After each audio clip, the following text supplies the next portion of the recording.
Okay, so recording has begun, and we're so happy to have Naomi here with us today. She and I spoke on the phone, I don't know, maybe like a month ago at this point. Yeah. About that, and she was telling me about what's offered at Museum Village in terms of lending various artifacts and information to the local libraries. And I thought this would be of great value just for the RCLS member libraries to learn about. So Naomi's going to be providing us with a great deal of information today. If you have any questions, feel free. I'm here just going to turn off my camera so I do not distract anyone. And, just feel free to message me with any questions. So I'm here if you need me, but otherwise I'm going to go ahead, Naomi, and turn it over to you if that is okay. Yeah, that's wonderful. Hi, everybody. I appreciate that you all came on a Friday afternoon to my webinar. It's super great to be able to get in contact with all of you. So for those of you who are not familiar, I'm the director of Museum Village. We are a local history museum up in Monroe, New York. We do living history, costumed interpreters. We have a number of buildings. And as we speak, we've have about 100 kids here doing activities with us, getting a lot of hands-on learning. So I came on to this role in September. And since I have joined, one of my most immediate goals was to really reevaluate our programming and see how we can tackle, accessibility with artifacts, getting our programming resources, and all the different fantastic learning opportunities that we have out to the public. So we've been partnering with local libraries, and I can't tell you how much I appreciate that you all came here. And I hope that there is something that we can get everybody participating in after this webinar. So I'm going to go over 3 real different programs that we offer specifically with museums. And of course, just to kick it all off, we are here, we are open. Our weekend hours are 11 to 4, Saturday and Sunday, so we are open to the general public. And, we've been working especially closely with some of the libraries near us to schedule trips, tours, have people come get VIP tours from me on site to see the buildings. So if that is of any interest to you, please let me know. And I'm happy to facilitate any sort of on-site visit because we would love to get you all out there. So yeah, and if you guys have any questions, please feel free to put it in the chat box, or I'll give my contact email, my contact information after this so you can all reach me with any questions. I'm more than happy to be available for you. So I'm going to dive right into some of the different programs and things that we offer. The first being, we do have specific passes for libraries, bulk ticket passes. So we have a couple libraries already participating with us, but it's popular. It's sort of the same program that you'll see from Bethel Woods, Boscobel. We offer bulk tickets at a discounted price for libraries that they can then purchase from us. And they're good for the whole 2022 season on those general admission days. And they also provide discounts to our event days as well. So those come in 3 different tiers. We can give 50 passes, 100 passes, or 200 passes. Each of them have a different pricing tier. So the 50 passes is $150. The 100 passes are $300, and then the 200 passes are $600. And they're great. If you have people that are close that are interested in coming, it's a great way to get that out there and get people to come visit in a way that's really cost effective for them. So that's the first one. If anybody is interested in passes, again, let me know. But I want to spend more of the time today talking about the programs and the artifact learning that we can offer libraries. So I want to start first by introducing a brand new concept that we are offering, which are our mobile museum kits. So we've just pioneered this during COVID. We have so many wonderful artifacts that are really durable, and we want to get students out there hands-on learning with these artifacts so they have some sort of emotional connection to them. So what we did was we created 5 kits. There are 2 more thematic kits coming. They look like this. We got 5 different ones, and in them we have artifacts, lesson plans, vocabulary. I'll give you a little introduction. This one I've got with me right now is actually our medicine kit. So what you might find in here, artifacts like this. This is actually, believe it or not, this should scare you a little bit. This is for blood transfusion. Yeah, because you definitely appreciate modern medicine when you go through this kit, I'll tell you that. But this was great. We ran a program with this kit, particularly at the Monroe Library, and it was a real success.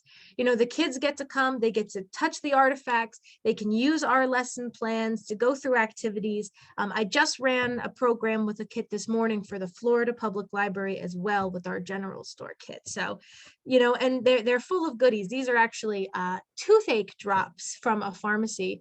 And we use this to really explain to students that anybody at any time could make medicine in the 1800s. Patent medicine was such a huge thing, which of course leads you to toothache drops that are nothing but chloroform, which is the only ingredient listed on this bottle.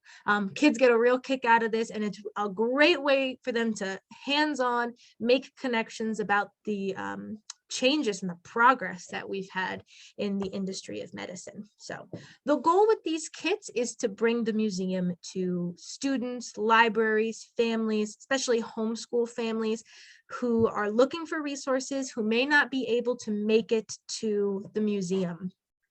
We know, especially with COVID, that a lot of families are still, have transitioned to that at-home learning. So these kits are aimed at getting those hard to reach demographics, everything that they need to have some really engaging learning. So what we can offer and what we have been offering with a number of libraries is you can actually rent these kits. Rentals are an entire week. So you get to keep the kit for a whole week. You get all of the lesson plans we write. Each lesson plan comes with 5 lessons, vocabulary, web resources, and information on the objects in the kits. So what Monroe did was they put it on display, left out the activities. Kids could come, and parents, tutors, nannies could do it with them at their leisure. And then I also came and led a group activity using the kit. That was a big hit for everybody. So we can do a whole combination of things. You can rent the kit for a week. If you just wanted programming and you wanted me to bring the kit and do a presentation, that's available as well. But like I said, we have 5 different thematic kits ranging from medicine to telecommunications to STEAM and fiber arts. And we're really excited to get these out. And these are available all year round. I'm super excited to announce that with this program and the program I'll be talking about next, we are, for the first time in our history, a year-round resource for students and learners. So the mobile museum kits are really fun, and I hope you take advantage of them. The other program I wanted to speak on, and this is where I'm going to spend the majority of my time, is a program that we've created specifically targeting libraries. So one of the assets that we have here at Museum Village is a very large and very impressive, rare and out of print history archives of books, and they range everywhere from local history to poetry to, as this one that I have here with me, different sheet music, a whole bunch of interests. One of my personal favorites is an entire book devoted to growing ferns. So what we're doing, we really want to get those books out of storage where they are not getting looked at, not getting viewed, and move them into libraries where people can peruse them at their leisure, and sort of make this semi-permanent branch of our own archives. So we currently have 2 participating libraries. Monroe and Sloatsburg participate with us in this, and it is a totally free program, both for any libraries who choose to participate, as well as any patrons who choose to benefit from it. And what we're really looking for, we're really looking for more participants and partners in this program, so we can sort of expand the reach of our benefits to different communities that may not have access to these sorts of documents. So just to give you an idea, I'm going to pull up what we've got with, give me a second, I'm going to share my screen, what we have with the different titles that we have at Monroe right now, just to give you an idea. Let me pull that out. Perfect. Okay, let me share this. Great. All right, share that. Okay, so if everybody can see this, these are the titles right now that we have available at the Monroe Free Library. Like I said, they range everywhere from local history, I apologize, the Board of Orange County Supervisors. There's a fantastic one called the Documentary History of New York that has full maps of all of our area. I live over actually closer to Rockland, and they have a great spread, a full map that you take out of the book that is the topography right along the Hudson River. It hits a number of different cities through Orange County and Rockland, which was super exciting for me to see. My personal favorite are the health books. What I did for this first presentation was actually play doctor with people and go through, they would give us any sort of hypothetical ailments, and I would use our books on medicine to treat them in a truly authentic 19th century fashion. So most of the time it recommended not eating and drinking more water. That's what their go-to is. We have a number of Civil War correspondence books, primary source documents with that, as well as different magazines, and like I mentioned, gardening, how to know the ferns. And these are great to be used with a number of different resources online. I know there's been a big interest in genealogy in many of our communities, and these go perfectly with them because you can sort of pair them with the different databases that the libraries already have, and then people get to see them in front of them in their books. So it's a little bit of an overview of the different things that we can offer with those programs. And of course, we can always tailor the book selection to what your patrons are interested in. We try to make it as simple as possible to participate with us in this program. So we provide the transportation for the books. We will drop them off and pick them up when the loan period is over. Right now, we have loans going out for a 6-month period with a chance to renew at the end of 6 months or change out books for new ones.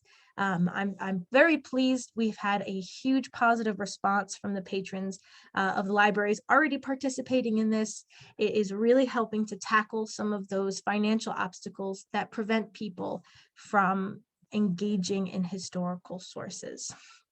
Yeah, we are happy to help in any way we can to get those books out there. All that libraries really need to participate is just a shelf, some space to display the books. And like I mentioned, we do have programs that can go with them as well if you're looking for more programming at the same time. A few things that go along with this program: the books cannot leave the libraries. They're sort of like reference textbooks. We do ask that we try to find places where a reference desk librarian might be able to see the books being used, as they are fragile. And libraries that participate do sign a loan release form with us that relates to the responsibility of the care and keeping of these books falls under the library's responsibility while they are with us. And then when we take them back, we assume responsibility. So it's like a very specific loan program aimed particularly at libraries. So that's sort of an overview of the 3 programs that we are tailoring specifically for libraries. We are really excited to be getting back out there. Like I mentioned, we have opened on weekends from 11 to 4, but we are constantly growing and introducing new mobile ways to get out there in the libraries and talk to people directly, trying to bring our artifacts to the spaces where people want them. And with such an interest in local history in our community, we're finding a lot of success where these programs currently are.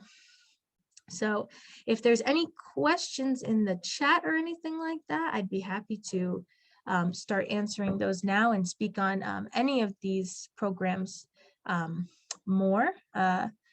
If you are interested in passes, kits, or this book, I am definitely ready to help facilitate any sort of loan program like that as well.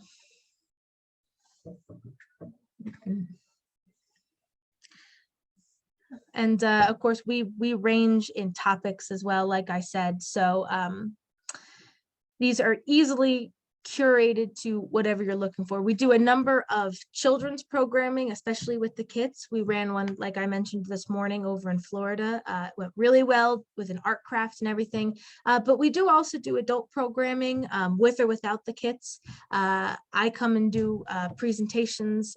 We actually are writing a true crime tour here at the museum. So that's a presentation that we've been able to go out and do.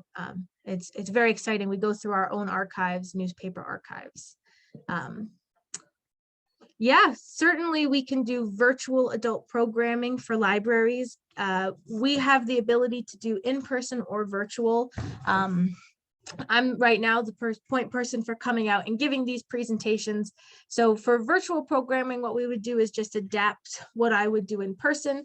The only caveat being if it's virtual, I cannot bring artifacts for people to touch and handle, but we can certainly still do some fantastic programming. Each kit does have at least one activity that incorporates technology.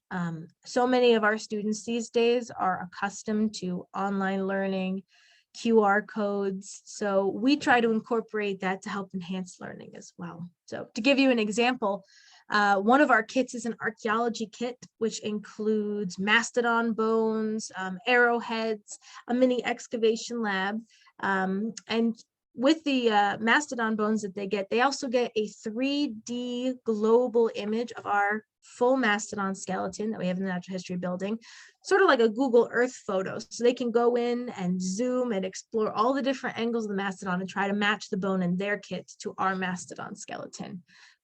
That was a really, really fun one to lead with both students and adults because they get to go in and even closer than you would if you had come to the museum because we don't let you go over the rope. So great question. Yeah. And like I said, we are most interested in having more partners in our rare reading program. It's been such a fantastic way to get resources out to people and free benefit for all. So if you are interested, you can even come book shopping. That's what we did with a couple libraries. They came in and got to choose the books straight from our archives that they were interested in. So it's a great way to really play to the interests of your community. Yeah. Naomi, I have a question. Yes, yeah. Would it be possible to put together, I've never been to Museum Village, so I really don't know how large the space is, but like a visit one day for librarians to come all together and see what you have and what's offered. Yeah. For that book, what did you call it? Like book shop? The book shopping for the rare reading program. Absolutely. So we do group visits. We just did one last week for the Mid-Hudson Social Studies Council. And what we could do if a group visit was interested, I would give sort of a VIP tour, showcase some of our buildings so you guys get a real sense of what the visitor experience is like on site. And then I could take everybody down to the rare reading room and we could walk out with books that day if you guys were interested in bringing artifacts to your library. That's pretty cool. And then can you tell me, is there in the way right now, is there anything in the way of like COVID protocols and such? So we are an outdoor museum mainly. So for our schools, we just ask that we match whatever the school's current policy is. So we have that discussion with them beforehand, but we are, for the most part, outdoors. So we do not require masks indoor or outdoor, though if we're going to go down into our archives building, we do ask, we prefer that people do wear masks, but we don't have any mandates along that line. Okay, great. Thank you. Yeah, no problem. Yeah. And just to speak on sort of the things that people can do when they come on the weekends, which would, especially if you have those passes, what people can do. We do tours at 12:30 and 2 on Saturdays and Sundays, and they get to go through all of our buildings with a costumed guide, and they do some of our hands-on activities. So they will make candles, they'll see our log cabin, go through our drugstore, and it's a really intimate sort of experience through a number of our different buildings. And we do have a number of events coming up, including the Honey Festival will be coming back. We've got our Gem and Mineral Show in June. And even next week, we are doing a brand new program called the Young Researchers Conference. We've had a number of participants from Warwick High School and Monroe High School that will be coming and showcasing their junior and senior research projects. And we will be unveiling not one, but two upgraded exhibits at that event. So we really encourage you guys to get out there and see what our local students are doing.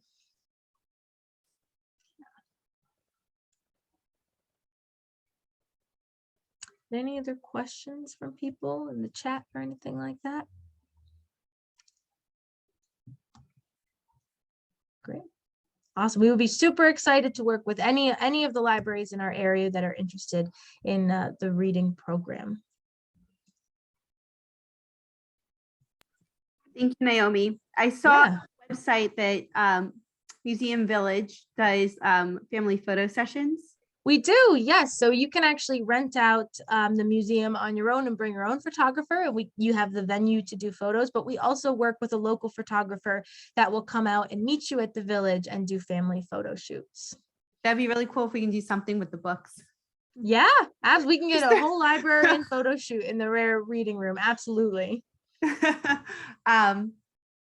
don't know. I'd have to work on that one, but that would be super fun.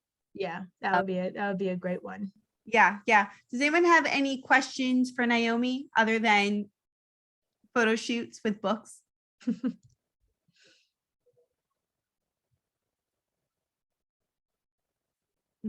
All right. I will. Oh, Naomi, do you have anything else to cover?